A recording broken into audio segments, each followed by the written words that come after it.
eyes feel swollen. Okay.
Hashama harka fuune kam tahiya Nadia Nanjani tanawaji dawa chujutu adde Sena Jinjamo. Welcome Sena.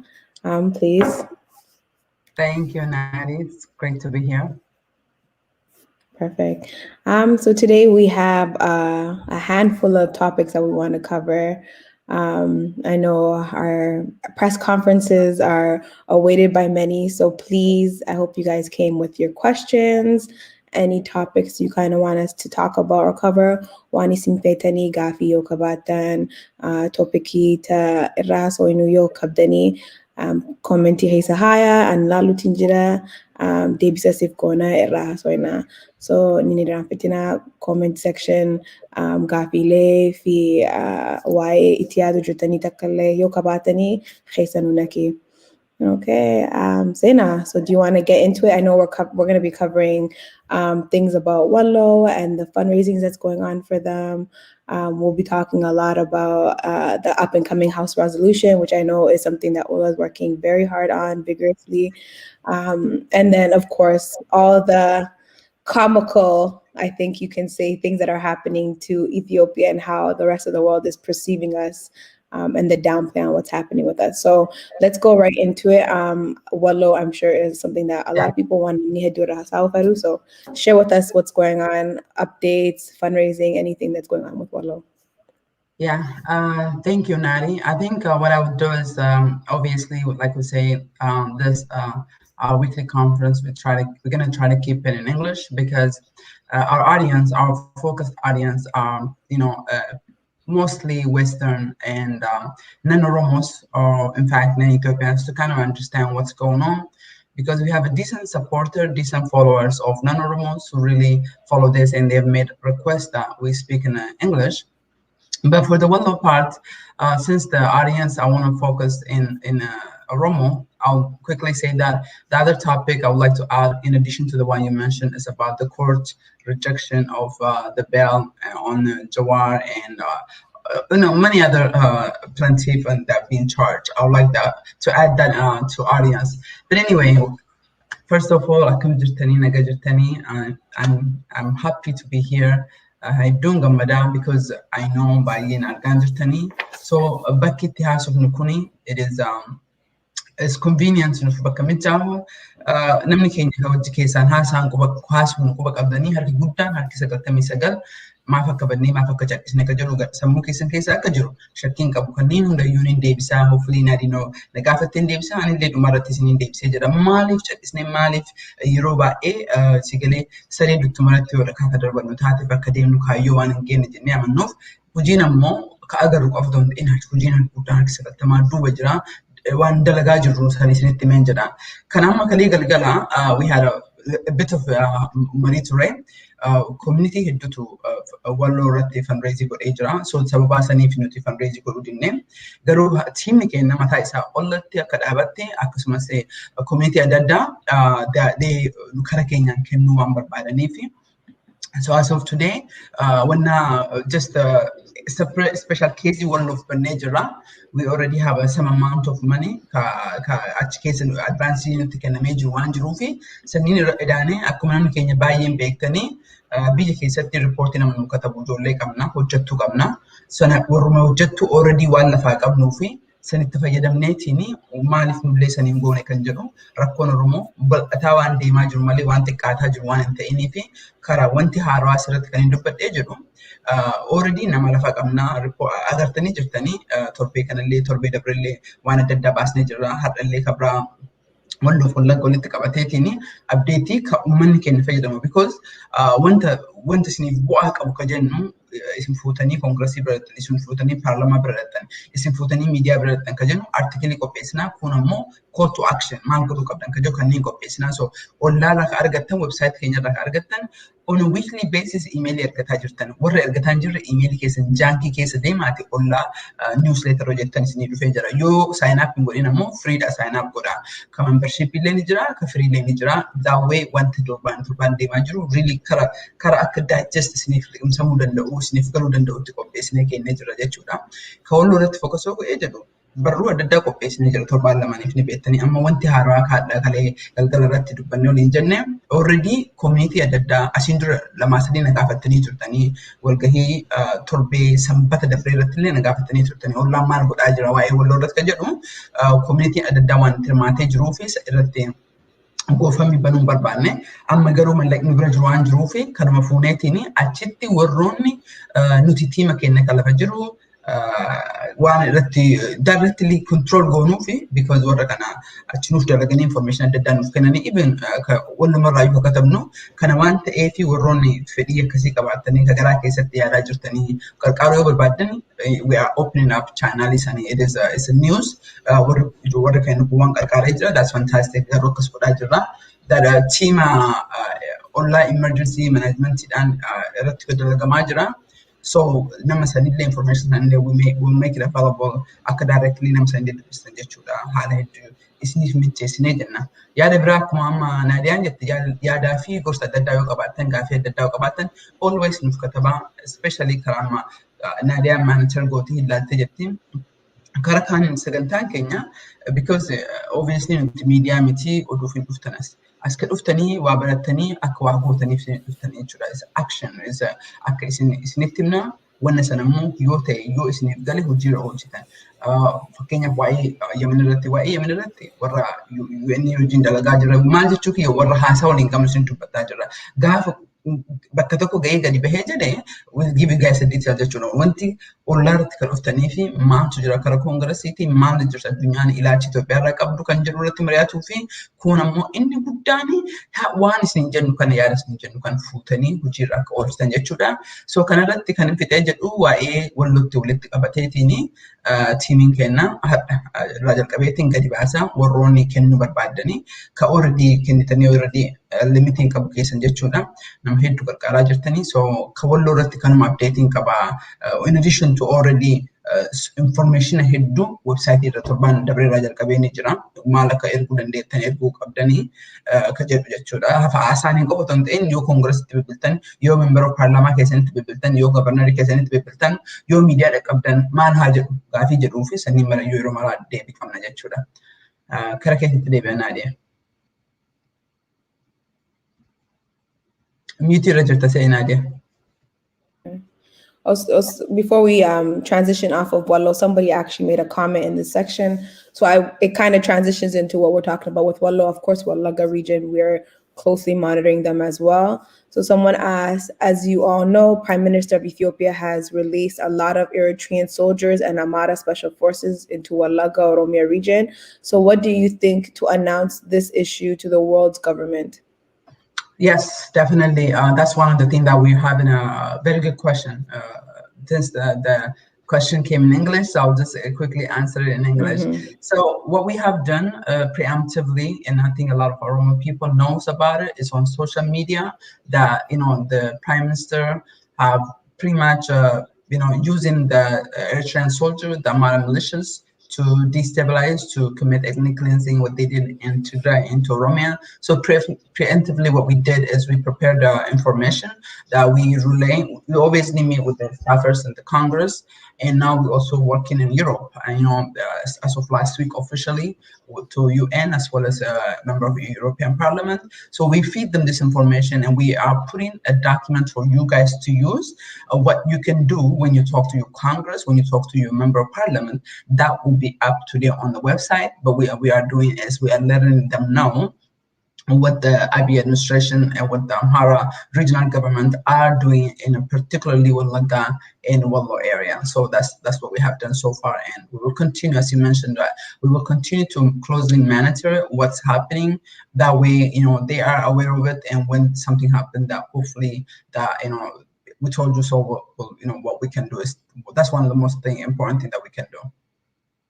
Mm-hmm. Perfect. Well said. I hope that answered your question. So let's just to move on with our topics because we do have a few things to talk about. I think it's interesting to just kind of go into what happened with Jawar's recent hearing and how they denied the prosecution the closed door behind 146 witnesses. So they want 146 witnesses to go behind closed door curtains. So just kind of share, and maybe even a little bit in Afan Oromo for our Oromo community too, to kind of understand what this means and the pros and cons of this actually happening. So if you could just kind of elaborate a little bit on it, I think it would be beneficial to our viewers. Okay, I think I'll try to say a little bit in Oromo, but majority I'll keep it to English because I'm confident Oromo audience actually knows this. Gaaffii kana afaan Oromootiin na gaafattee garuu akka ilaalchi kiyyatti miidiyaan Oromoo waa'ee Oromoo irratti sufficient coverii godha, sufficient analysis godha, sufficient barruu godha. Yeroo baay'ee sagaleen keenya kalkoon keenya kan dhagahamuu dhabdee addunyaa biratti. So I'll try to keep it so I mean, it's very interesting, that many witnesses, they want to be behind the curtain to testify against these political prisoners who are accused of inciting violence and trying to overthrow government, and obviously one of the reason why the judge denied their bail is because they are accused of possibly leading to death. Basically, it means murder and inciting violence that led to destruction of property, destruction of life, and so much. But I think for our viewers who I think majority of our viewers still are Oromo, or at least diaspora Oromos or young Oromos who are born in here or probably have a sufficient understanding in English what's been written. Just to give you guys a background, is obviously Jawar Mohammed and about 24 other prisoners were arrested right after aftermath of Hachalu's killing. I think a lot of us know that Hachalu was killed June 29. In the evening, 9 p.m., the very next day, his body was supposed to be taken to Ambo, and Jawar and them were in that, among all those millions of people who came out in shock because Hachalu was murdered simply because he spoke against the government and the way the government or the leaders were handling the transition. And so they are accused of right now terrorism, and that's another, something that I would like to tie is the Senate resolution. When it came out initially, it says that release all political prison. Obviously, we changed that from political prison because Jawar and them, even though they are political prison, they are charged with the terrorism.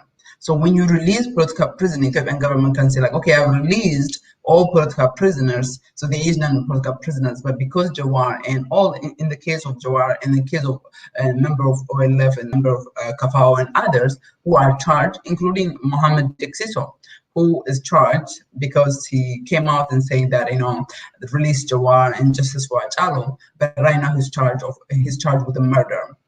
So Ethiopian government is notorious for arresting you for political purpose and then charging you with the crazy charge, like such as like Muhammad Justice or murder, and these political figures are being charged for murder and state terrorism. So the resolution initially in the original language did not include those people, those type of people, and then activists, and then just pretty much not political. It talks about political parties or political activists, but it doesn't talk about just the other activists who are charged for insane reason, and now they face 10, 15 years in prison. So to come back to yours, it's like, I guess it's not surprising because they have done this. They, the previous witness who testified, they testified behind the curtain. But I think this one's, the current one, that I think the judge, based on the reading I got, the judge allowed them to kind of testify in open, and they give the prosecutor additional week to come and talk. I think what we need to know is that they're losing the battle. The government, the prosecutors are losing the battle. They have over 100 witnesses, but I don't think they have any evidence that is, can possibly convince the public, and neither forget the defendant or the prisoners, even convince the public. I don't think they have anything that anybody will take them serious for. Well said. As you're talking, the comments are coming in, which is nice to see. Keep Gafile, keep asking the questions. I'm seeing it. Just to kind of go through our topics, we'll just kind of go through our topics and then come to the questions at the end. But I am seeing your questions, so keep them coming. Galatoma, just to Yep. kind of just to kind of branch off, because like you said, it's something, it's interesting to see how the Ethiopian government is abusing power, and I think that's what it comes down to. It's just an abuse of power. There's no real crimes that have been committed, so they're just trying to create as much traction as possible and prolong it as much as possible. It's obviously absurd to ask for 146 witnesses to be behind the closed doors. So I feel like, and then now I believe, according to the article that Standard published, is they've asked for an extension. So it's like, it's just the prolonging of justice in a sense. Justice denied is delayed is justice denied. To be honest with you, I think one thing I think, Nadi, we can say in here is, to me, is that before Jawar and them are released, before this OLF political prisoners are released, the world have caught up with Abiy.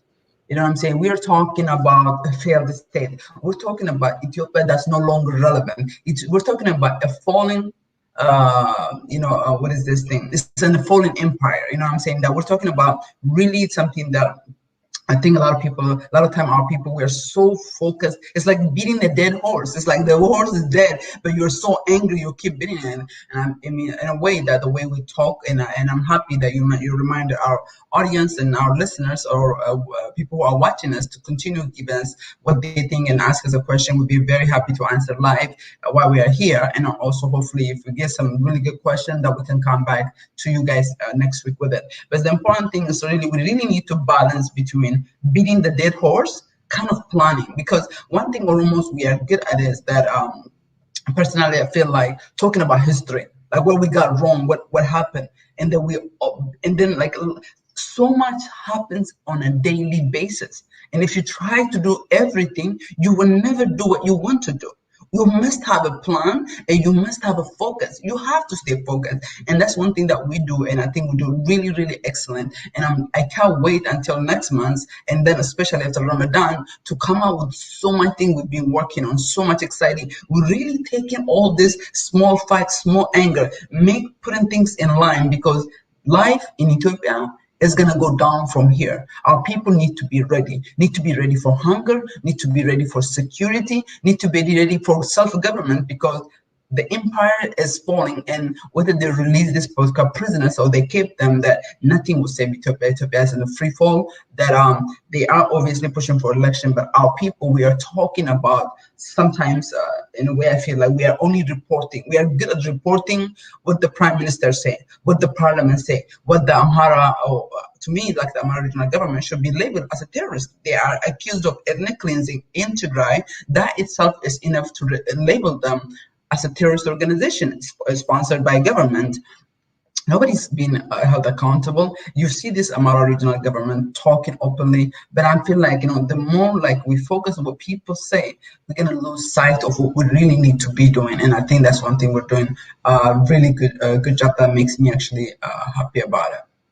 Yeah, it's interesting that you mentioned that Ethiopia is falling. I think with all the things that are happening with um a, the prime minister trying to reach out and his I guess colleagues trying to reach out to different countries to save face in a sense. I just recently seen I believe it was on Twitter that he had some officials from Tunisia come and look at warehouses and mass production and trying to create like some kind of an image that is obviously false because it's proven with the comments of Djibouti and their threats. So we are supposed to be talking about that. So I think this is a good way to transition into that conversation because it's interesting to see him trying to reach out to countries, smaller countries like Tunisia, and have them come in and try to invest when another small country that's right next door that is literally border to Ethiopia is almost in a sense the best way I could put it is laughing at the Ethiopian government, the country in a whole. So if you could just go into that, I think this is a great way to lead into that. It's very interesting, and I think you brought up the Djibouti. And actually, let me say a few things about Tunisia. Like, you know why? I don't know if a lot of people know. Tunisia is in the UN Security Council. There's three African countries: Niger, Kenya, Tunisia, and Niger are the three countries on UN Council. So what they're trying to do is they're trying to convince the international community that Ethiopia is a stable still. Ethiopia, they have the situation under control. That's why he's inviting and he's trying to do all this. But then, like right after that, you mentioned the issue of Djibouti, the issue of the Nile, like the discussion that's going on. Like how much Ethiopia has been disrespected. I mean, to be honest with you, for the first time in the last week, it kind of hit me. Actually, we are where we wanted to be for a long time. You know what I'm saying? That we wanted the world to see the injustice all the people were facing, the fake utopia that exists in Ethiopia, the utopia that is a state-sponsored terrorist nation. It is the Ethiopia that some of her children are prisoners. Some of our children are second-class citizens, while other her children, or at least particular ethnic, feels like that country belongs there. It's like that privilege, like they call them white privilege in America. That Amhara privilege that Amhara had over Ethiopia, that have came to an end. For the first time, we have shown the world, and it gives me pleasure and honestly that happy that for the first time we have shown the world who these Amharas are, who these Amhara leaders are. The world have seen it. Now we can even sleep, to be honest with you. Their names made there. Iskandar Naga came to UN, tried to accuse Cairo as a terrorist organization. Whose terrorist organization? Now FANO is the terrorist organization. His youths are the terrorist organization. They are the one that claimed a genocide in Tigray, and now accused by Oromo, accused by Benishangul Gumuz, accused by everybody that's bordered with Amara and Sudan, is that accuse them of such mad, crazy people who are just bloodthirsty. So I feel like we really did a sufficient job showing the world the true face of Ethiopia. Now we really need to focus from just reporting what's happening. We really need to focus what we've been doing. And I'm really hopefully you're gonna be ready on your department by next month. We'll talk about it more openly. It's like we really need to plan things. Yes, we can talk about for 20 or 30% of what's happening in Ethiopia, but we really need to focus on what are we doing? What are we expecting will come next month? Because when we meet with this Congress, we're so confident where the situation in Ethiopia is, and I'm pretty sure if it wasn't for our work today, almost will be blamed for being committing ethnic cleansing in Tigray. But nobody's blaming Oromo, and some people might not see it as big deal. It's a big deal because for the first time in Ethiopian history, Oromos have not been accused of committing some kind of terrorism, some kind of murder, some kind of destabilizing Ethiopia. In fact, Amharas are the one destabilizing and unraveling Ethiopia, as we know, which they're doing as the job that we've always wanted. But I feel like we wanted justice, we wanted a fair We wanted equality in Ethiopia. We didn't want anybody to be over anybody else. We certainly don't want Oromos to be in charge of Tigray region. We don't want anything to do with Tigray. We don't want anything to do with Amhara. We just want to govern our local area. But obviously in Ethiopia, unless you're Amhara, you should not, you should stay in Oromia if you're Oromo. If you're Tigray, you should stay in Tigray. But if you're in Amhara, you could be anywhere else. I think all of that, the Somalis, the Sidamas, everybody have seen what's going on, and the international community have understood what's happening.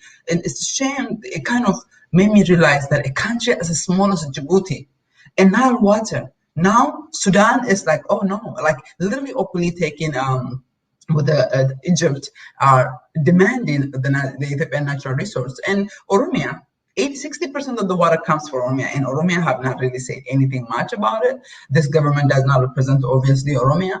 That once we have our own government, that once we have democracy, stability, this is something that will come back and talk to it. But nevertheless, it is kind of it's a sad awakening, Nadia, to say the least, that Djibouti will threaten over Awash water. It's like basically, I don't know. That's how you know how low we have become. Nobody have dared to say anything there a year ago. But now, when you are weak, everybody senses it. And I hope Abiy understand that it can only get worse. And the best thing is for him to do is really, it is what it is. He made a mistake, what he did. Now face the reality, step back, release political prisoner, allow independent investigation, and come back for dialogue. Have a dialogue and let the people, let the Tigrayans, let the Oromos, let the Amharas, let the Sidamas, let everybody decide the destiny, the kind of Ethiopia that they want. We obviously, as a human rights organization, we are working with a different organization, making sure justice gets served to Oromo, not only for the crime that happened under Abiy, for the crime that happened for many years under, the Naftenyas, under the TPLF that happened. We needed justice. We deserve justice. Justice is many different. The fact that we report and we document this is something that I am hopeful by, that we'll get that justice. I'm more hopeful because of our work today than I've ever been that justice investigation will happen in Oromia. But obviously, we don't want to reveal too much because let the contract get signed, let the process start, and let everything get finalized. Then we can talk from that. But let me come back and give it back to you, Nani. Yes, for sure. So I just want to, because we have like 5 minutes left, so I just want to go into some of the comments that are going on right now in the comment section. So this is from the same person. So they have a little bit of two questions that are branching off of each other. So thank you without permission. One region, how Eritrea and Amara armies are making genocide to the Oromo in Oromia. For how long this mad MP drinking blood of innocent civilians? It's kind of a comment / question. Yes, I think that's the question of that a lot of people are right now, especially in the media, asking that that the international community knows what's happening in Ethiopia, but as you can see, nobody's taking action. As we're speaking, Tigray is still facing ethnic cleansing. They are getting murdered and raped by Amhara, and they're getting killed by Eritreans. So, and the U.S. have made a lot of very solid, strong statement. And in fact, the sanction that we heard in Europe started in the U.S. We've been saying this since last year. We ourselves have given a list. We expect generals that will be sanctioned very soon. That is to send a clear message to Abiy, your time is limited. So when U.S. sanction a general or somebody from Abiy circle, I can promise you things will be very, very different. And one thing what we need to understand is that how long would Abiy continue is that the U.S. was involved in many different countries that the war did not succeed. You can take from Afghanistan to Iraq to Libya. Libya was a strategic strike that was made, but Libya is right now a failed state. So U.S. does not want to do another failed state. They don't want anything to do with it. So what they're doing is they are investing in AU and IGAD and other regional governments to push to end the ethnic cleansing in Tigray right away and come back. After that stopped, come back for dialogue. They have realized that the issue in Ethiopia is not just between Tigray and Abiy. It is a whole country. It includes the Oromo, include the Benishangul, Somalia, and all of that will be part of it. So I think the most important things, like for how long, it is that that these regional leaders, especially AU, which is receiving significant pressure, significant funding to kind of get involved, push strongly for Abiy to come to his sense and to start. At the end of the day, only Ethiopian people can free themselves, but that we don't expect that at least we're not getting a sense that neither Europe or the US will be directly involved in invading Ethiopia or anything else. That they don't have that interest, that they are pushing hard. They're doing everything, and the next and probably the most important significant thing they will do is the upcoming sanction. So when they announce it, we'll see it, but that's something that's been going on for a few months now. And I think one thing that the comment mentioned that I think we shouldn't shy away from as Oromo people is the word genocide.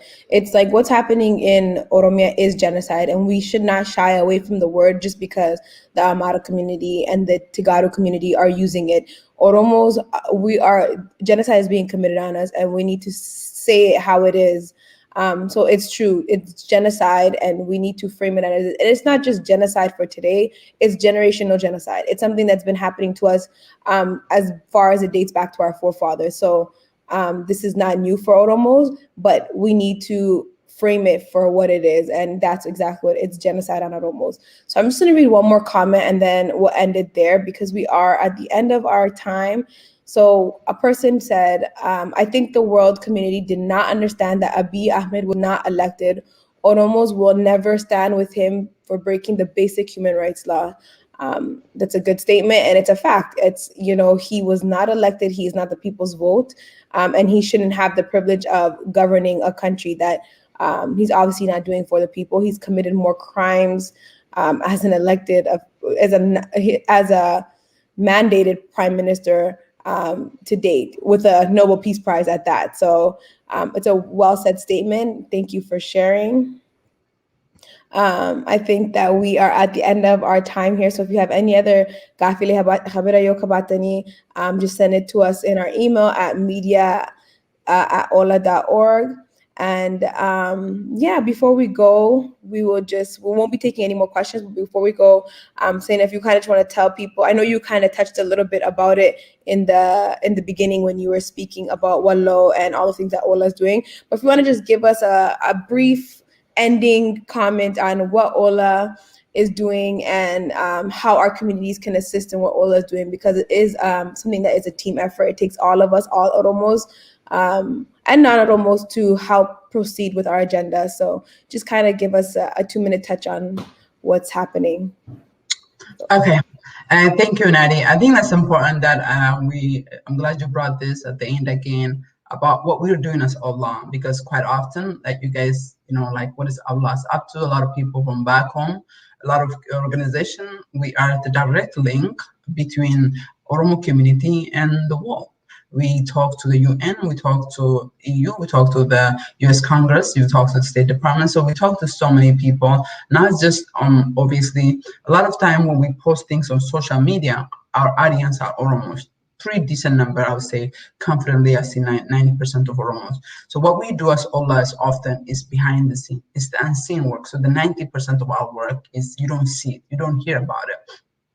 Our conversation with the Red Cross, our conversation on the Yemen, our conversation on even Sudan, that there's hundreds of refugees that Tigrayan and Oromo that are in South Sudan. There are so many things that we do not say because really would like to see some progress, and then we feel confident and talk. So what we do is a lot of time is when we meet with the different offices, when we meet with the different leadership, we bring this issue up, the issue of Wallo, the issue of Wallaga, how the military, and including the Eritrean military, sent to Wallaga and committing these atrocities, and basically simply just like the member of parliamentarian have said in Wallo, that Oromos are being killed for being Oromo, and secondly for being Muslim in Wallo.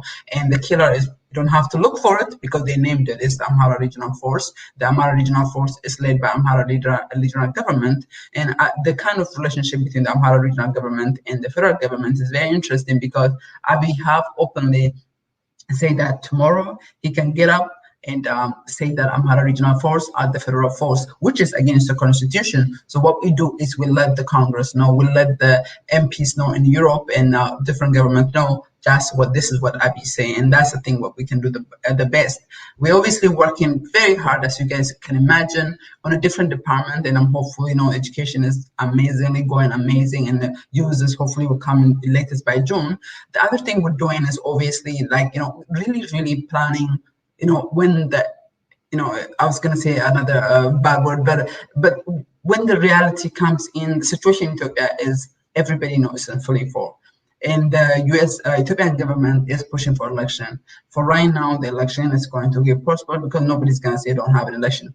We're going to make sure that election is not going to get legitimized. We meet with a different organization, different human rights organization, that and different entity, not just human rights organization, different NGOs, to make sure this election cannot be fair and free. Therefore, it should not be legitimized because nobody can stop the election in Ethiopia. So we're making sure we're investing a lot in Europe nowadays, and hopefully by next month we'll hear something in Europe, including some from the community on the ground, and particularly in Germany. So, and then also, as we know that hunger is coming up, that our people did not farm whole last year. There's a COVID. There is, COVID-2, which is Abi. There's COVID-1, COVID-19, which is obviously the pandemic that everybody's facing. But we have a COVID-2. I say that the Abi is just more deadly than the COVID-19. And making sure that, Oromo issues are always on the table.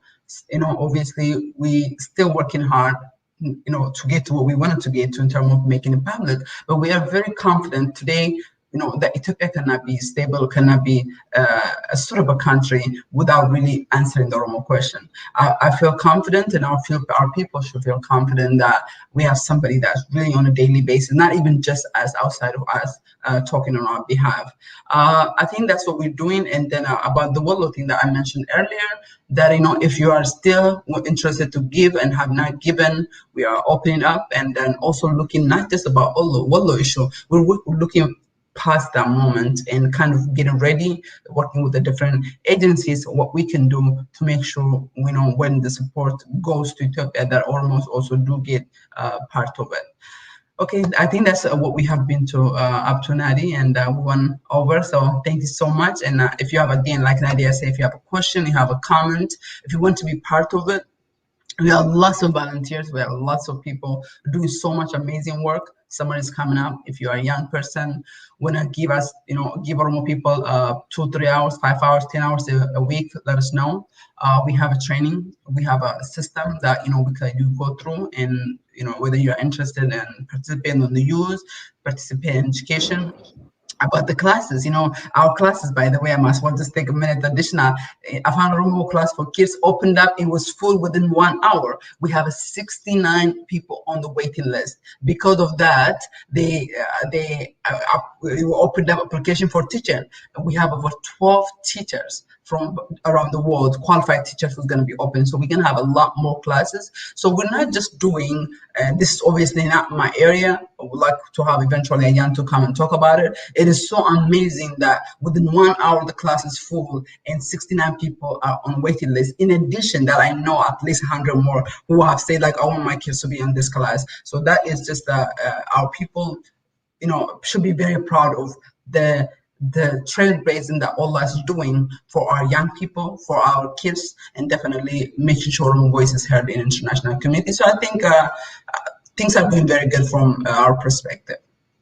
Yes, I agree. Like Sana said, if you want to join Ollaa as a volunteer, if you want to support in any type of way, just go to the website. That's www.ollaa.org, OLLAA.org. So yes, go on there and help in any way you can, whether it's donating, whether it's applying to be a volunteer, or even just applying for the newsletters, just to stay up to date with what's happening with Ollaa. So I think that's pretty much everything for today. Any questions or comments you guys have, just come on next week, Wednesday at 10 a.m. and we will definitely cover it all. Thank you guys for joining us. Galatoma, Tanoji, Dawat Jotani. Thank you, Sena, Galatomi, and until next week, see you guys. Thank you, Natty. Bye.